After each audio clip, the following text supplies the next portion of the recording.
Tonight on Duck TV News, artwork for Asian American Heritage Month is on display, a new eatery is coming to 13th Avenue, and Minecraft University.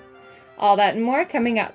Good evening and welcome back to Duck TV News. I'm Alejandra Amendola. And I'm Sabrina Baker. Let's take a look at tonight's top stories. Eugene celebrated Asian American and Pacific Islander Heritage Month by showcasing artwork around the county. Colette Meyer has the story.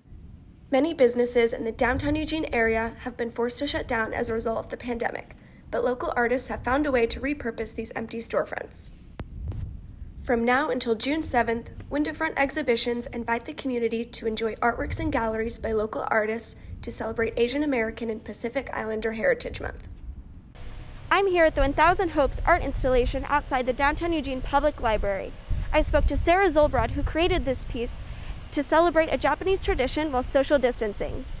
So with this 1000 Hopes project, it's not just hopes that I'm inviting people to express, but also they can leave a sorrow or a burden as well, or write a loved one's name, or a prayer, or a dream, or a hope. Both children and adults can participate in the Japanese-inspired tradition. Sarah showed us the prayer that her 7-year-old son made for George Floyd. It makes a connection to everyone else, to the indigenous, to the African American, to the Latin American community. So we can all support each other through this and make change. So that's the important thing, is that's why we say these names. The galleries will be set up between 7th and 11th Avenue and between Pearl and Charlton Street through June 7th. The Eugene community will have a new dining option on 13th Avenue coming this summer.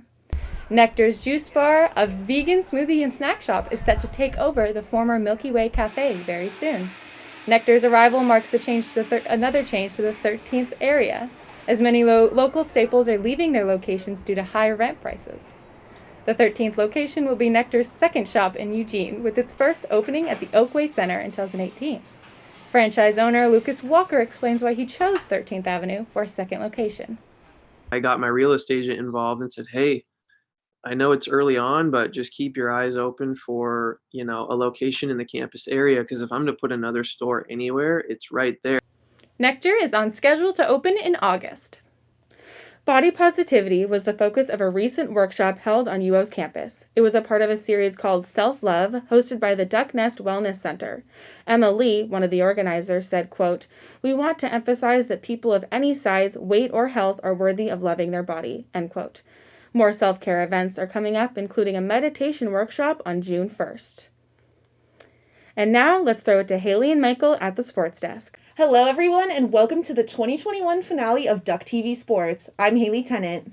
And I'm Michael Strite. We were all so excited when sports started picking up this spring, and we have another great episode for you.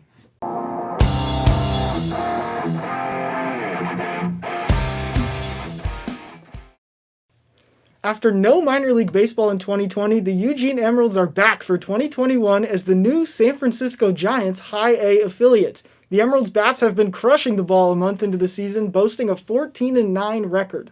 The lineup boasts 3 SF Giants first-round draft picks to keep an eye on. Switch-hitting catcher Patrick Bailey's having a slow start to the year, but is a steady presence in the lineup. Shortstop Will Wilson has been outstanding for the Emeralds and could be promoted to AA Richmond soon. Outfielder and Arizona State graduate Hunter Bishop has been injured, but the Emeralds are excited for his return. The Emeralds will play 12 home games at PK Park during the month of June. Oregon baseball wrapped up a terrific regular season, just 1 win short of the Pac-12 title. The Ducks hit the road against California, needing to win all 3 games to share the Pac-12 championship with Arizona. In Game 1, Oregon cruised past Cal 11-5 with home runs from Anthony Hall, Gabe Matthews, and Jack Scanlon.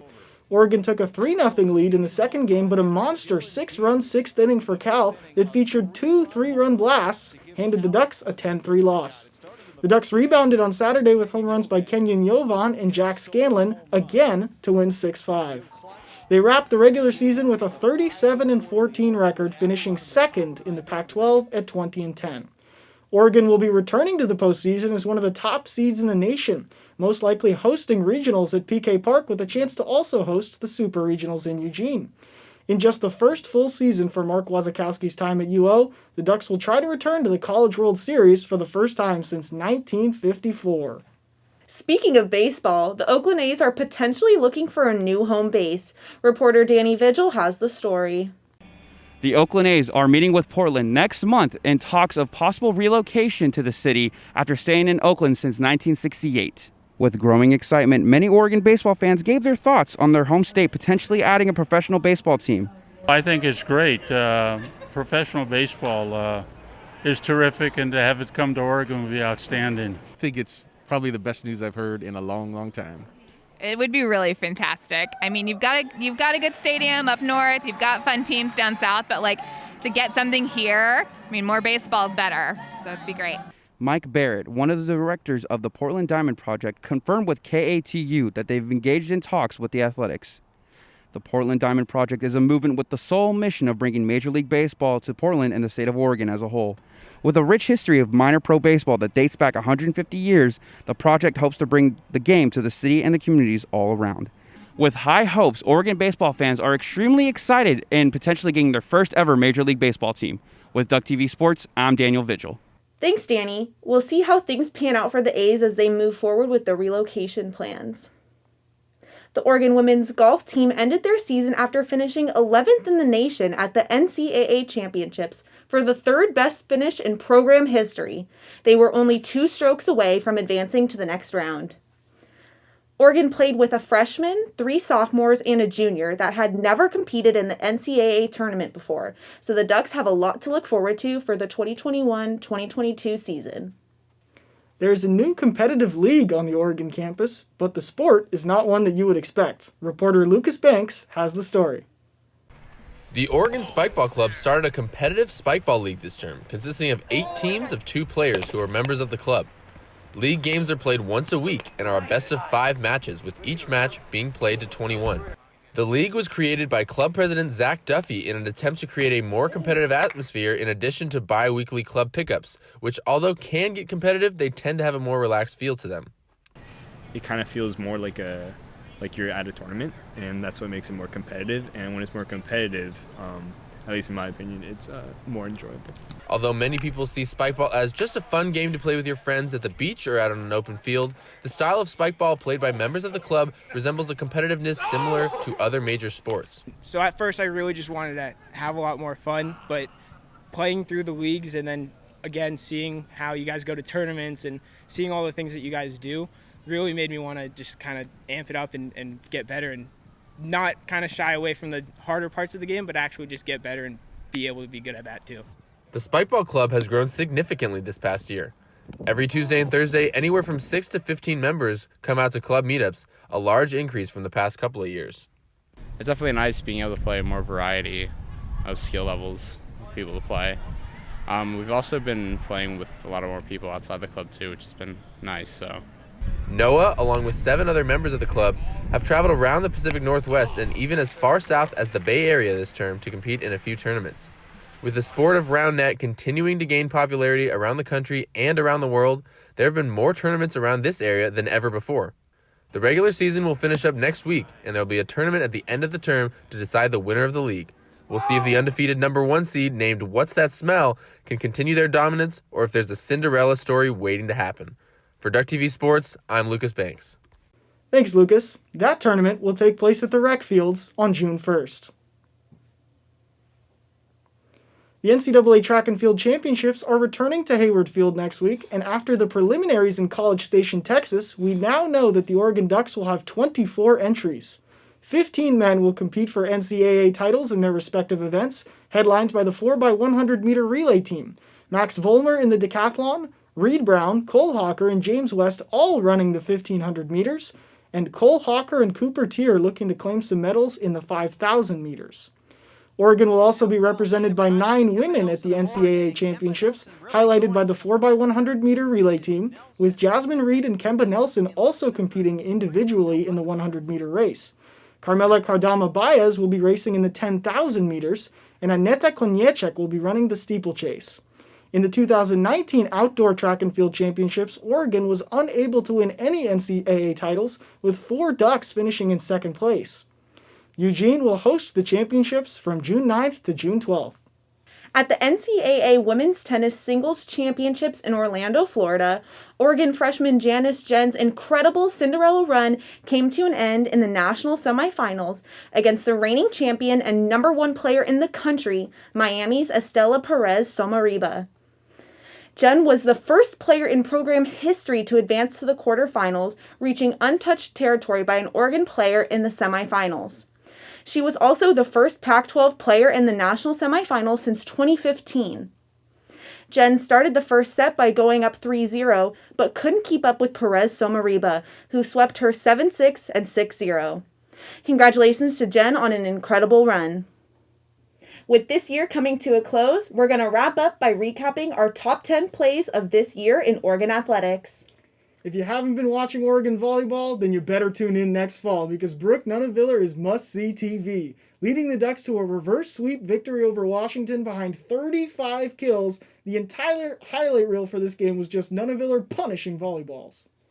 At number 9, talk about a photo finish. At the 2021 Indoor Track and Field Championships, Cole Hocker and Cooper Teare finished first and second in the 3,000 meters, only 0.08 seconds apart, securing the Men of Oregon their 5th indoor championship. The Oregon women's basketball team upset Georgia to reach the Sweet 16, and it was all thanks to Sedona Prince and Niara Sabali battling injuries to deliver in the clutch. Sedona scored 8 in the fourth quarter, and the last 8 field goals of this game for Oregon came from these two. Look at Sabali here with the dagger. Coming in at number 7, Alyssa Brito annihilated this ball in the first game of the Austin Regional against the Texas Longhorns for a solo home run, getting the Ducks on the board first. They would go on to win Game 1 and drop Game 2, ending their season. Brito had a breakout freshman season for the Ducks at the plate and in the field like this gem, but it was announced Friday that she would enter the transfer portal. I hate when teams decide to take a knee and give up at the end of the half. Why not just throw a Hail Mary? Oh wait, that is not what is supposed to happen. It's literally the last play of the half. All someone has to do is tackle him, but no. Oregon won this game off of this play from Jordan Happle, and I think UCLA wishes they could have that one back. At number 5, we're going to Acro and tumbling.